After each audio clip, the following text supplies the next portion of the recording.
What's going on, everybody? My name is Derek. Welcome to my channel. Today is August 20th, 2021. So I wanted to thank everyone for watching our last video, which was number 8. And for anyone that is curious, if you go to our video number 8, I played a game with my good friend Mondo called Would You Rather. And we had a lot of fun doing that. We learned a lot about each other, and I got to learn a little bit about you in the audience, because you were great on the comment sections and kind of giving your 2 cents on what you would rather do on some of these things. So thank you again for watching and commenting on that video. So to stay on the theme of commenting, I thought I would do another video where I read some comments and answer some questions that have been building up over time, and just thought would be nice way to engage that way. So what I'm going to do here is I got 4 ready to go, and we'll get started on one right now. So Jesse brought in, my dad was a drummer in a band and always wanted me to be. How did you get into the music industry? And then I had one from Sharon. Could I please ask how you got into music and the places you have been? So I would like to tackle both of those at the same time because they're obviously connected. So as far as getting into music and being a musician, that started back when I was maybe 12, 13, somewhere around there. And my Pepe, as I called him, my grandfather, was a guitar player. And I used to, as a little kid, see him playing his acoustic here and there. And not a lot, but enough. And there was always some old crickety acoustic guitars laying around. And I used to just try to play one and kind of thump on the strings a little bit. And one day he finally taught me a few chords. And that was fun. And I would continue to, just for fun, pick up the guitar and pluck around on it. And then it was, I think I was 14, maybe 15, when my cousin got an electric guitar, and I was super jealous, and we were the same age, off by like 4 months and pretty close. So when he got a guitar, I was like, I want a guitar. So my mom was like, do you want a guitar? I was like, yeah, I do.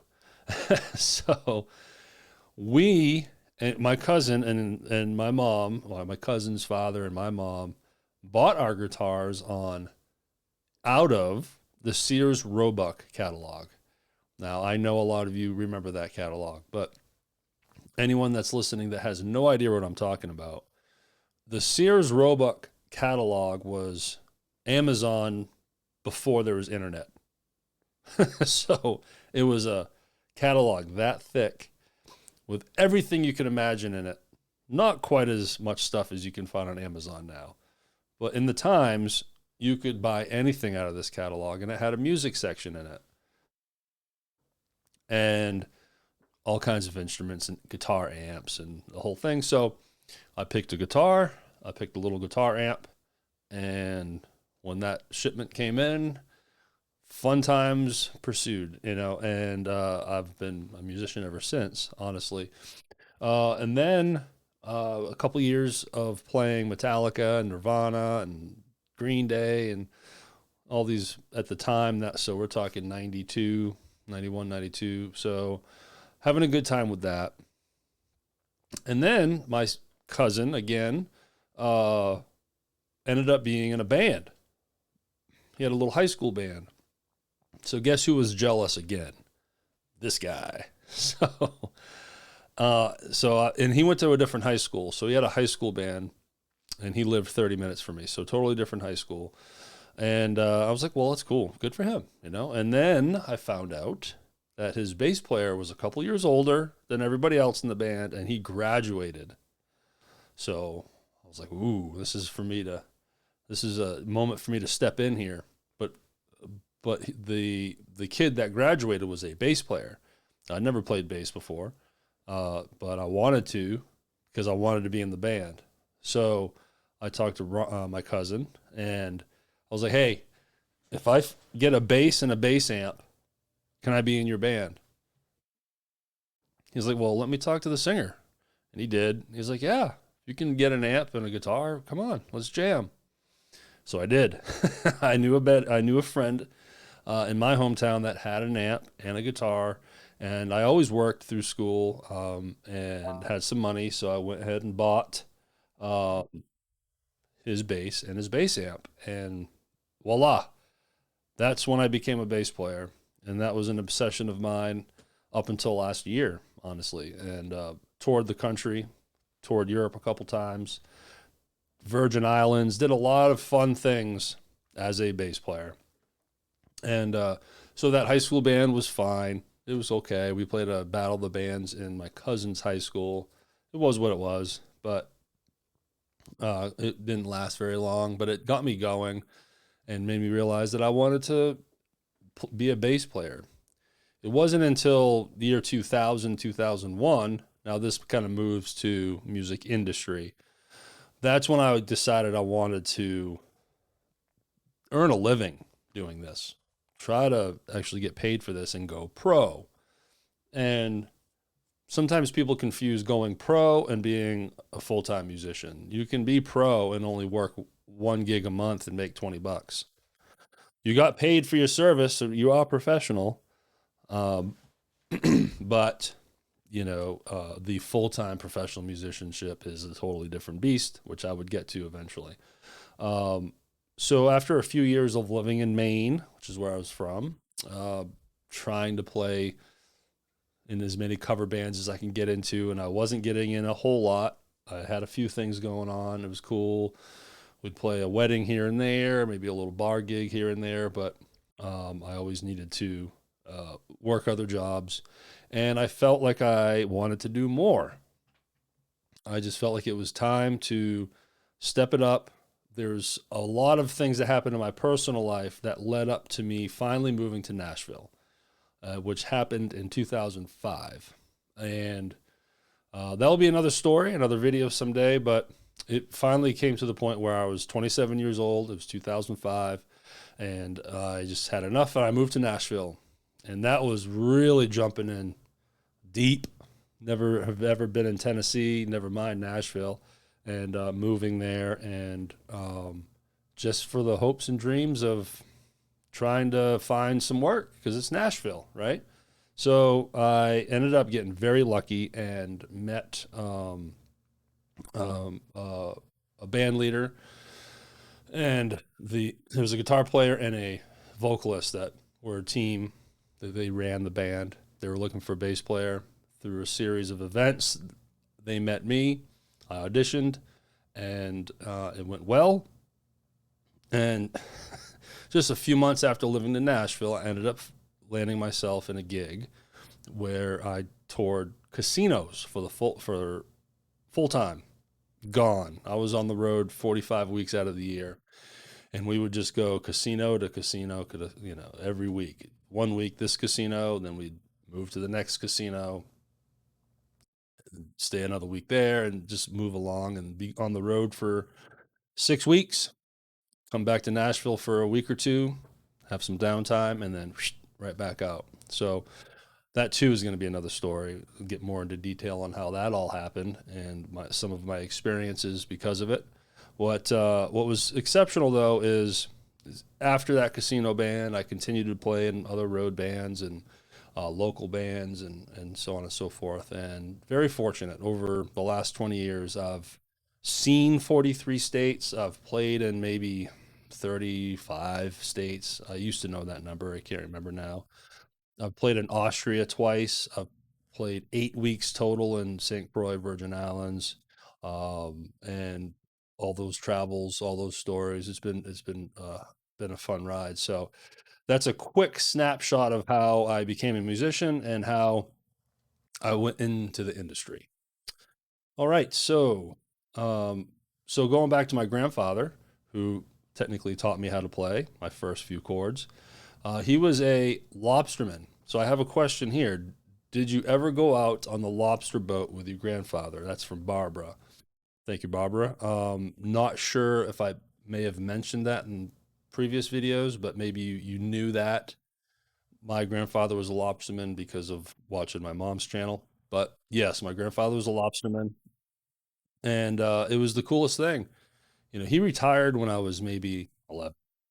I can't remember the exact age that I was, but when I was a kid, I loved going on the ocean with him. There were times where he would take the whole family out, and that was fun while he was working, and then the rest of us were playing or just hanging out and playing with the little urchins that come up from the traps. And then there was plenty of times where just me and him go on a day off for him, but we would go to clean the boat, paint, do some painting, just do some maintenance, and I would just kind of hang out and try to help as best I could. I was little, I was young.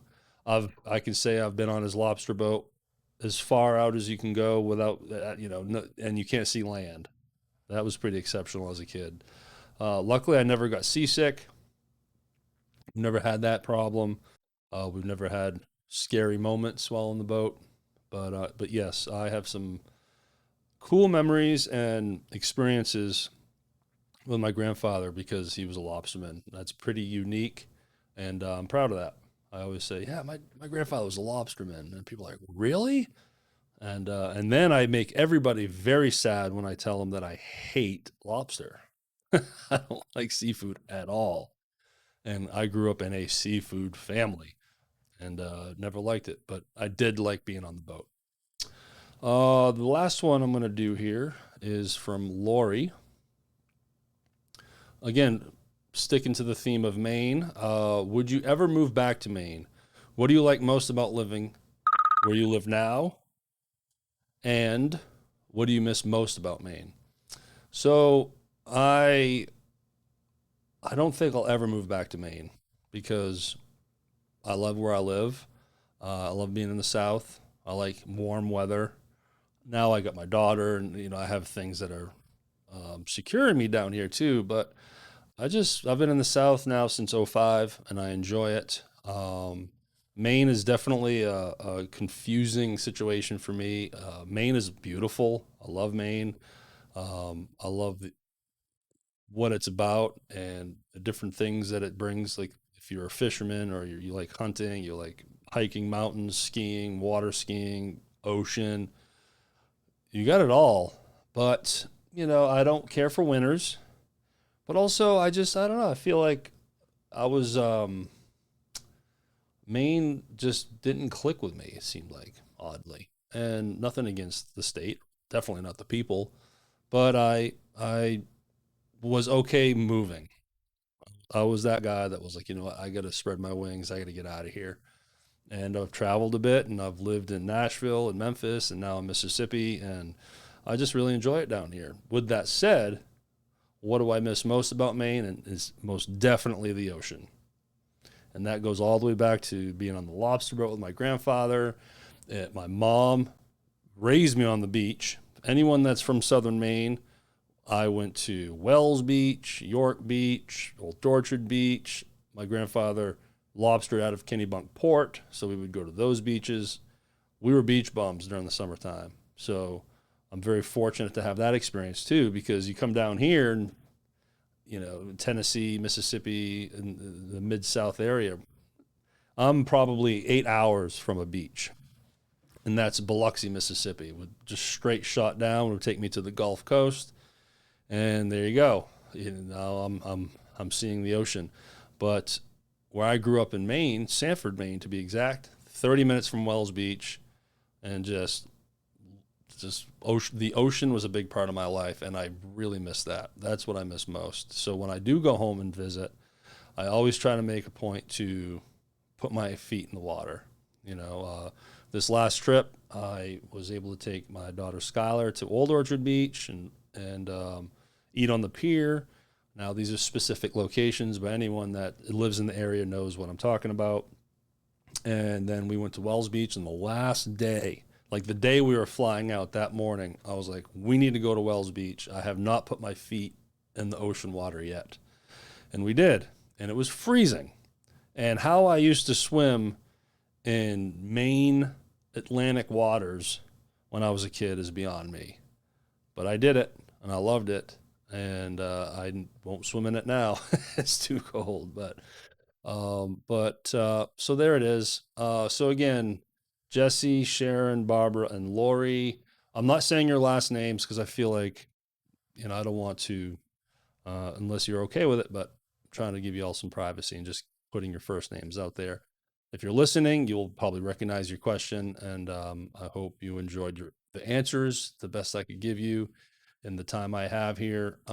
Keep the comments coming. I'm going to do these videos periodically here, every other week or so. I'm going to do a read your comments video because it's a lot of fun. It gives me something to talk about. And everything I said today has subplots and deeper stories that can go in different directions that eventually I'd like to share with y'all. But for the time being, look, I appreciate y'all hanging out with me. I can speak for Mondo for the love you give him and the videos that we do together. We have a lot of fun with that. We had a lot of fun with video number 8, and I hope you had fun with it too. If you're listening to this on post day, I hope you have a great weekend, and we'll talk to you later. Thank you.